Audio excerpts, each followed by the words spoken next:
We start tonight with a promise we'll try to keep. This is not going to be Vietnam rehashed for the 500th time.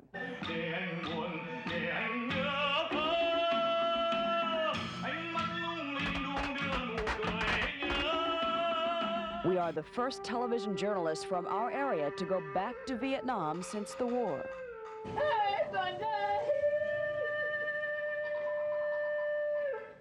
Good evening, I'm Jeannie Blaylock. When you picture Vietnam, what do you think? Should we keep its memories stuffed in boxes?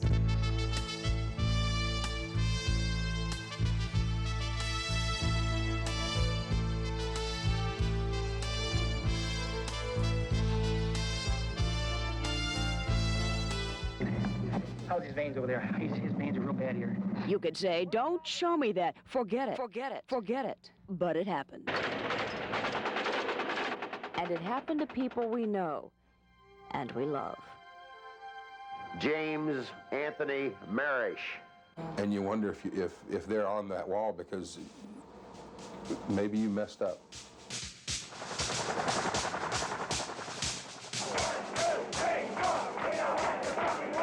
I had nothing against the soldiers. I was proud to serve in Vietnam. I wanted the boys to come home.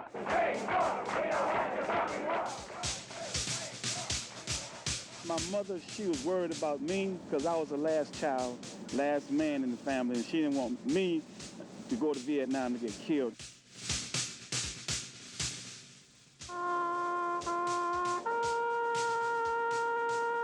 So tonight, why even touch hell? He who fails to study history repeats it. But the generation now, they're too young to remember all this. And, you know, before I went to Vietnam, this teenager said to me, my dad fought over there, but he won't talk about it. So tonight, kids, our return to Vietnam is really for you, too. Do you know the significance of today? 19 years ago today, the fall of Saigon. Our side had pulled out, our side, the losers. We're still healing from this war, and I think... But I'm at Jacksonville High School, and I ask, who fought in the Vietnam War?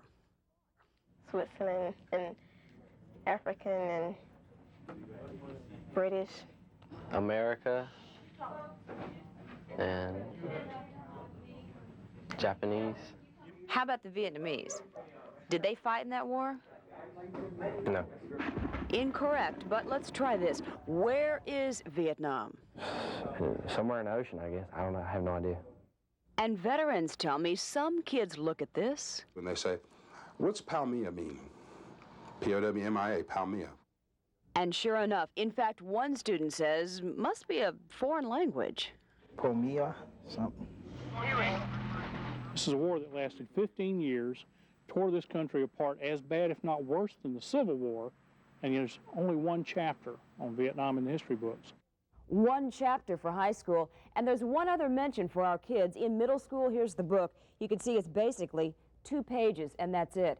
Yet 65,000 men and women from our first coast went to Vietnam. 201 got killed. But which side got hurt worse, our side or their side? Or can you make that distinction? Mrs. Smith, I'm sorry to have to inform you that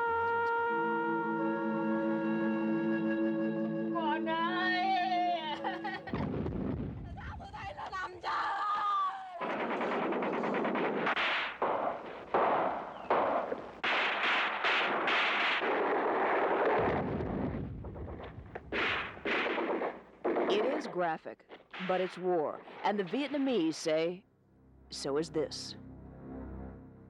And this. Am I really seeing one body and 2 heads here? Yes, we call it the Siamese twin. I'm in Hanoi with researcher Dr. Lê Kodai, and what he believes is causing all these birth defects, Agent Orange, the chemical we spray to kill their cover. Our vets protest their victims too, and in Vietnam they call it poison. American poison? Yes. Poison, they believe, retarded this boy and all these children of Vietnamese soldiers. Father have 4 children, and all of them are like this. He's 17 years old.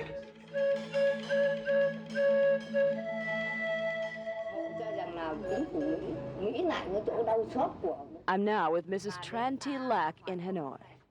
I don't know the reason why U.S. government sent many troops, many occupy our country. Her sons, one killed, one MIA, missing in action. And I ask her to tell us more about her son.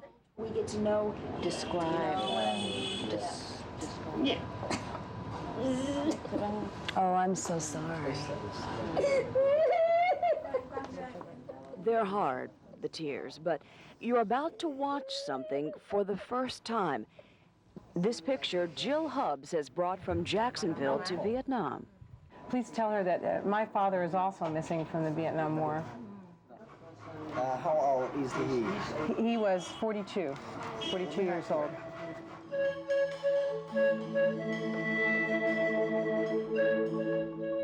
It is thought to be the first meeting ever between MIA families from opposite sides.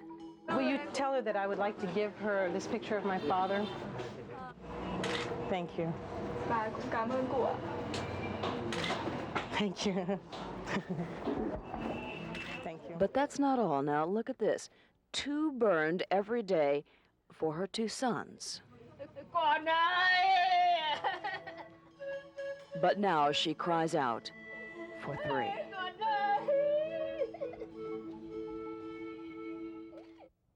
Commander Donald Hubbs, his daughter Jill is a teacher in Jacksonville, and inside this box, this dress, this was a big surprise from her daddy. And this picture, it was about the last time she ever saw her father.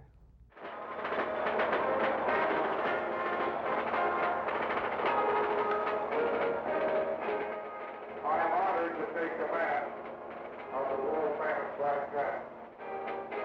Such pride, then March 1968. Jill's father was flying an S-2. It disappears over Vinh, south of Hanoi. But then it starts. The evidence, Jill's dad might not be dead. For 5 hours, the crew beeps back they're still alive. But that was 25 years ago, and now Jill's dad would be 67. But there's hope. From evidence, 1969, pictures this time of prisoners tending a garden. This one, apparently Jill's dad. So Jill's mom writes everybody, the Secretary of the Navy, the ambassador to China, everybody, for years. And Jill writes too. May of 1970, it says, Dear President Nixon, I have one small plea. This must sound crazy, but the way I wrote this is, I woke up crying about 10 o'clock at night on May 19, 1970. Now, almost 2.5 decades later, she's gone with us to Vietnam, 12,000 miles. But just to get any information, anything. I just want to know the truth.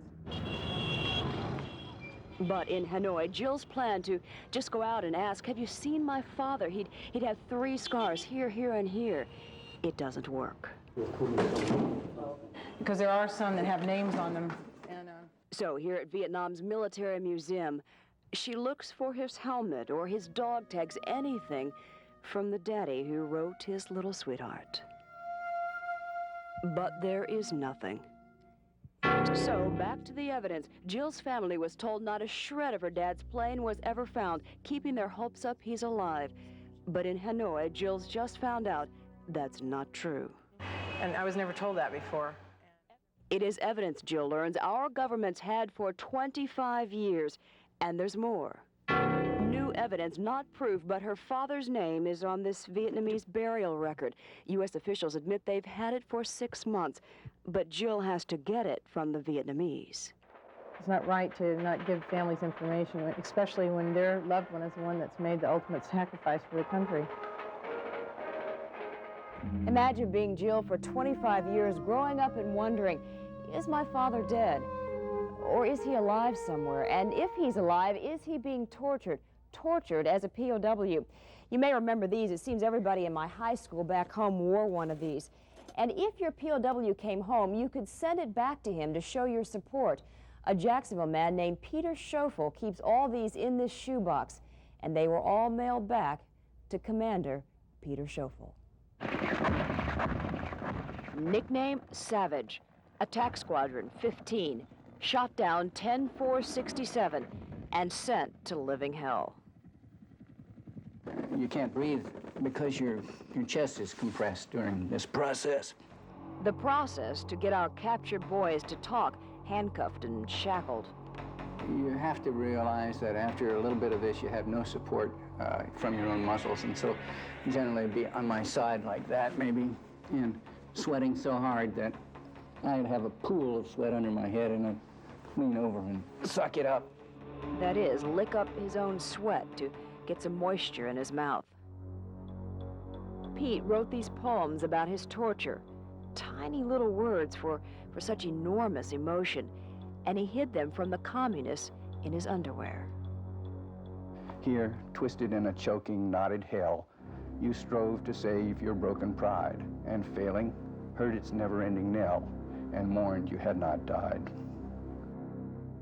But hell at the Hilton was mental, too. 5.5 years. That is 5 Christmases, 5 Easters, 2,737 days, all blurred together. But in Vietnam, we go to the Hanoi Hilton.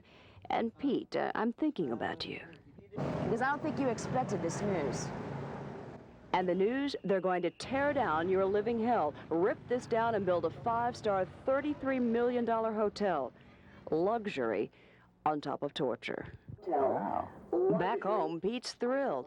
But still, he says this is a memory we should never stuff away. It's so easy to forget in the hubbub of day-to-day living how lucky we are. And by the way, to write these poems, Pete had to make his own ink. So he used brown bombers dissolved in water. Brown bombers are soldiers' name for their diarrhea pills.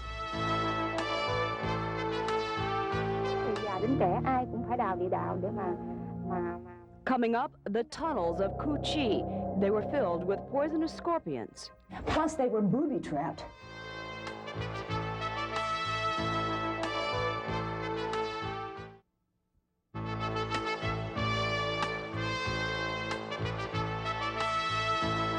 This war, the Vietnam War, did more damage psychologically to the American fighting man than any war we've ever fought. Flashbacks. Just fireworks popping can set them off. Or you hear a helicopter go above, just going to Camp Blanding, and you lay down on the ground. I've done it 7 times in the last 2 years. He says try to shut up the memories, and you can't. But can anybody say, I went through the worst hell? Or perhaps a tunnel rat can. Ask Vietnam vets, what about the tunnel rats? And you'll hear what they had to do over there. No way, man. Not me. Air, yes. Ground, yes. We know that. But the Viet Cong also fought underground. We're in Vietnam, near the former Saigon, in the tunnels of Cu Chi. Tunnels they started digging in the 1940s. Down below, they gave birth, they sewed uniforms, and mapped out plans to kill us. So our tunnel rats, their mission, plant bombs and try to snuff out the enemy. And one American soldier said it's like going to somebody else's house and trying to find them in their own house. They know their way around, but you have no idea where they are. I used this flashlight in Cu Chi, but tunnel rats used a red light like this for better night vision and secrecy. And a note, the black and white pictures you see tonight, it's footage the Vietnamese took in Cu Chi during the war. They developed their own film in the tunnels, and this is the first time it's been shown on American television. So now, to our tunnel rat. From the halls of Montezuma to the shores of Tripoli. I started out as a Marine Corps grunt, 0311. In the air, on land and sea. You thought it was easy? Oh, I said, this is my bag. No problem. Yeah, but that changed, huh? Real quick. Underground, the enemy. 6,000 Viet Cong. Their soldiers, their babies, even their surgeons. 150 miles of tunnels on 3 levels. A lot of brothers went down there, but not too many came out. Charlie and 2 buddies. He says that's it. All the rest are dead from suicide back home or tunnels there. Tunnels hot as heck and too dark to see the snakes. Little boys and young girls, Vietnamese children taught to fight. So down below, everybody is out to kill you. What are your feelings when you're down there? They're your senses. 'Cause that's what you got in your skin. Yeah. Scared and cramped. Average Vietnamese, tiny, 100 pounds. Charlie, back then, small for American men, but 20 pounds more than his enemy. So he crawls like this. I just listen.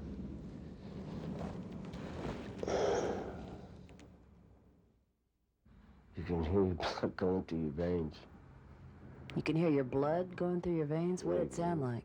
Like swooshing with pressure. I'm trying to calm all that down. Do you try not to breathe heavy? Mm-hmm. All you want to hear is nothing. You can't see, but you can feel. The dirt, kind of hard. Somebody was just there, but... It was soft, you know, no one been around for a while. So you're fairly safe to hang out in that tunnel for a little bit. So you can say, whew. But the Viet Cong, they don't stop. Trapdoors camouflaged. But one step and you're spiked on bamboo spears. And so now... Do you ever sleep a whole night? No.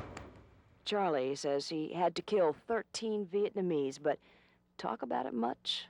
No, because I realize now that there were people fighting for what they believed in, and maybe I took someone's husband or father away.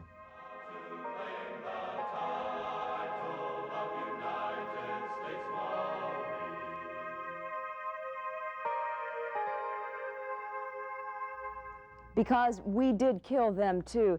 In Vietnam, I expected people to see my American face and shun me or hate me. What happened is next. And I was going to school and I hated the American soldiers very much.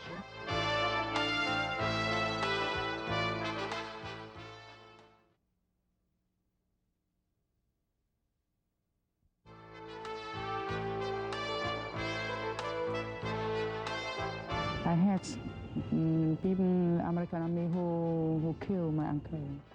That boy, Hai, is the only person I met in Vietnam still bitter, still mad at America.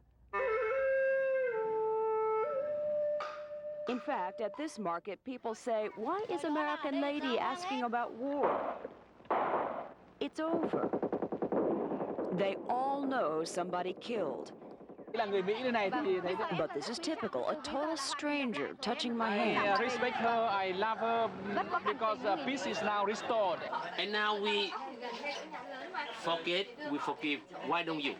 And before I got here to Vietnam, a reporter in Hong Kong told me it's not the Vietnamese that are hung up on the Vietnam War. He said it's the Americans. But not everyone. Everywhere, whoop, whoop. Jill's getting these kids in Hanoi and her students back home to be pen pals. And Pete, the former POW, now he says, move on. It's time. Wrong. Until they can tell me where every one of my brothers is, I don't want to hear from them. But these vets are still angry, especially about reopening trade. You want to blow them away. That's it. Turn into a giant Sears parking lot and then sink what's left. Now, if anybody wants to blow him up, it seems it would be Butch. Let me show you what he keeps in this old aspirin box. Do you have any idea what this is? It's shrapnel they had to cut out of his arm in Vietnam. But this is his minor injury. He was the first Jacksonville boy to come home injured. This was 1966. Now he can swing his leg with his hand. And you're just beginning to see why the Purple Heart. I remember shaking my, doing like this, and saying, God, why? Why? In all 3 amputations, but bitter? No, he's just worried about the Vietnamese now. you know, since we've left? Are they worse? Well, Butch, you say all you remember is this. But now?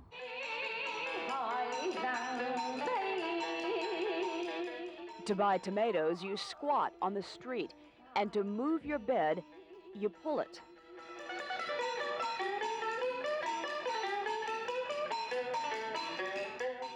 There are signs you're in 1994, but not a lot.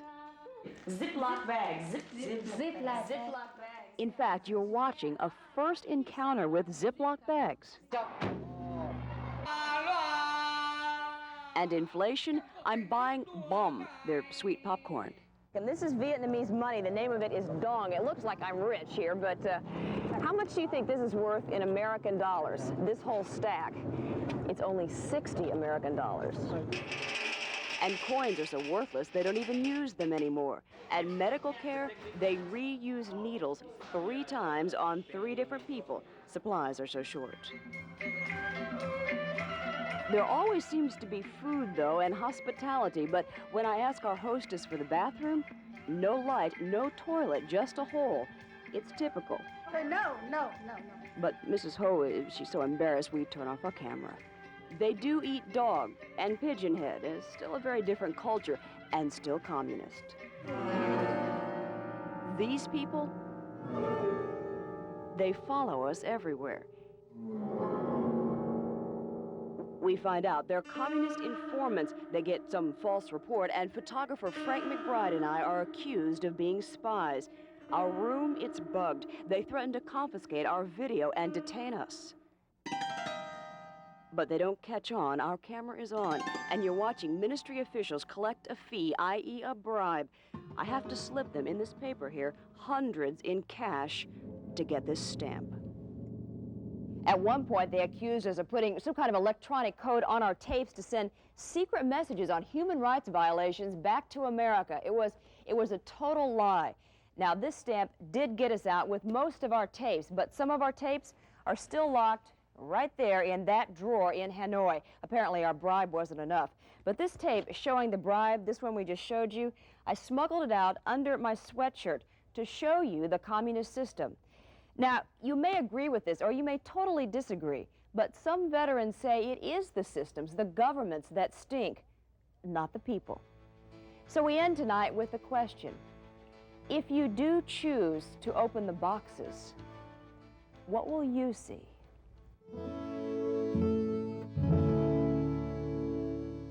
This just doesn't go with this.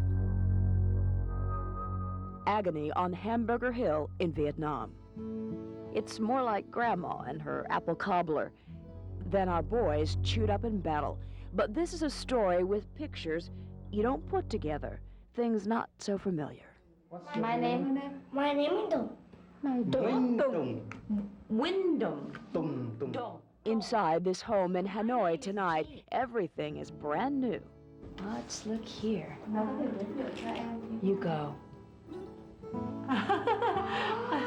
Want to try? Want to try below?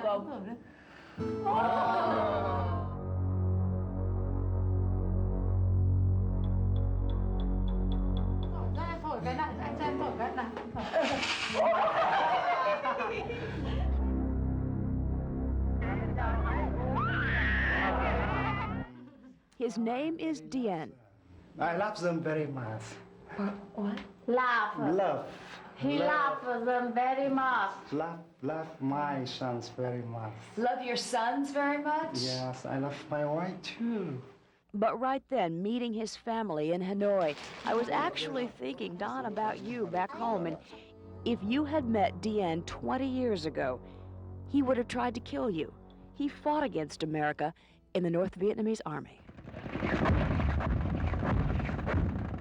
Don, you were just 17 years old, scared like everybody else, like Dien, too. I was 17. 17, and young and proud to follow Ho Chi Minh, Uncle Ho's Communist Parade. Ask not what your country can do for you. You ask what you can do for your country. And remember, Don, you told us Kennedy inspired you to sign up. I volunteered 3 times before I got to go.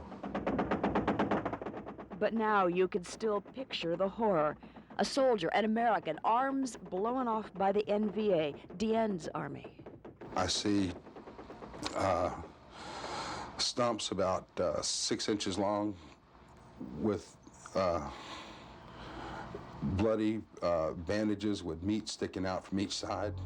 And Dienne, he still pictures a woman, Vietnamese, her arm also torn off. Her neighborhood bombed by B-52s, Don's side. I saw the woman, her the arm and her slash was cutting off by bomb attacks. Dienne hated America, but now this is the picture. Maria. Who's Maria? Maria is the mother of Jesus. Mother of Jesus? Yes. His wife painted it from a Xerox of this by Leonardo da Vinci. And that takes us back to this. It took Dienne's wife 3 days to make this by hand. Dienne's family gave it to me as a gift. And now the question is, which picture do we let stick in our minds?